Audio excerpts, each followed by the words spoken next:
I'd like to begin with Gary. Gary, how does the scholarship help you? Like a lot of students, I started off later in life. I did not immediately attend college. I went many years after, focusing on what I wanted to do. And I would never be able to actually attend school and achieve my goals so quickly to get into my field and accomplish what I want to do and help people by only going part-time, by only maybe doing 2 to 3 classes a semester, rather than being able to focus on a full-term, semester and really actually get out there and accomplish everything in such a short period of time. It means so much to me. Monica, how have these scholarships enabled you to advance towards a degree in accounting? It's been a great opportunity because accounting classes, especially once you get to the higher level ones, are a lot more demanding, and so I do have to have the opportunity to work less. I just work part-time, and I also do some volunteer work, which is really nice. Where do you volunteer? Well, I've done a couple things in the past that the scholarship has actually allowed me to do because of the extra time and money that it's given me. So in many ways, the scholarship has freed up an opportunity to enrich our community as well by freeing up your time to give back. Definitely. Paul, what have these scholarships at the University of Wisconsin-Parkside through the foundation afforded you the opportunity to achieve? Being a music major, there is a very heavy credit load every semester. On top of that, there is a large expectation in terms of practice hours. Receiving these scholarships means that I don't have to work as much, and really just focusing on what I am here to accomplish and to achieve. Irvin, so this is your first year Yes. as a biology major. How has that helped you succeed this year, having a scholarship from the University of Wisconsin-Parkside Foundation? I mean, like everybody said, it takes a load off. Like, I don't have to, when I get done with my classes, rush off to work. I can focus on my coursework and, building up my resume, because in the medical field, it's so competitive, so you need to get everything you can on your resume, and so I can go volunteer and just do whatever I need to do to get ahead. Colin, we're going to take some time to talk with our donors. Okay, my name is Colin Carter, and I'm not the donor, it's my wife, my late wife. She was a professor of chemistry here, and she died after only being here for 3 years. And she had been saying before she died, that she really wanted to give something back to Parkside, who had been so good to her, both as a student and as faculty. And it was her idea to set up the scholarship, and in fact she was able to sign the papers for the scholarship the day before she died. And that was in, August of 1996, and the scholarship has been running ever since. Destiny? Yes. How have you come to represent the donors here this afternoon in providing University of Wisconsin-Parkside Foundation scholarships to our students? We feel that the biggest impact we wanted to make is inspiring others. So one thing with our core values is that we want to involve the community. And being that Educators Credit Union has been a part of UW-Parkside for over 40 years, and that we've been able to take the opportunity to donate to the annual scholarship has been huge for us. And we see these students on a daily basis. So to know that as a credit union we are supporting these students and giving them that extra funding to get them that degree or to that extra stepping stone is a reason why we keep doing what we're doing.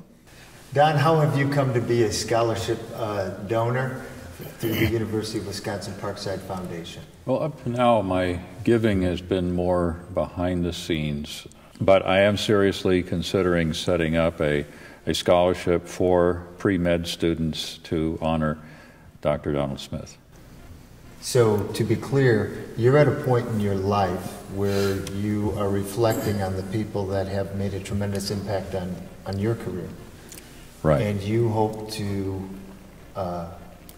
extend their legacy through a scholarship inside of an area of focus that was dear to them, being medicine. Right, and I have the honor now of working with the pre-health students. I'm retired. I was Arts and Sciences Dean for 12 years, but I continue to help with doing mock interviews for the pre-health students. I've reached the point where I'd like to do something a little bit more tangible yet. Well, Doctor and Connie Ferwerda, what's your story? How long have you been giving, and why do you give to the University of Wisconsin-Parkside Foundation Scholarship Program? Well, I'm so old and my memory's so short, I forgot what I was going to say. But I should say that I would not have been able to go to school without being given considerable scholarship aid, so I did appreciate the need for scholarships. My wife was a member of the Parkside Benevolent Foundation for many years, so I was quite aware of the need for help through the Benevolent Foundation. Connie, an emeritus board member of the University of Wisconsin-Parkside Foundation. How do you feel that we're maintaining your legacy as a former board member? What would you tell our board and the importance of their work? I came through it pretty naturally, and I had an uncle and an aunt who never married, but they went into helping people in their area, which was one in Minneapolis and one in St. Paul. And so you wanted to, and I wanted to do that yeah, here at yeah. Parkside? I mean, I remember thinking that Parkside has a responsibility for doing that kind of thing to make the whole community ready to help the kids and the families and the whole community. Doctor, might you have any advice on the value of Parkside and what a donor, a potential donor, should think about when they think about the University of Wisconsin-Parkside? In order to help people, people have got to give scholarship help consistent with the needs. And I think that your job would be to let people who want to donate money realize how much it's really needed and how much must be given. I'd like to turn back to the students.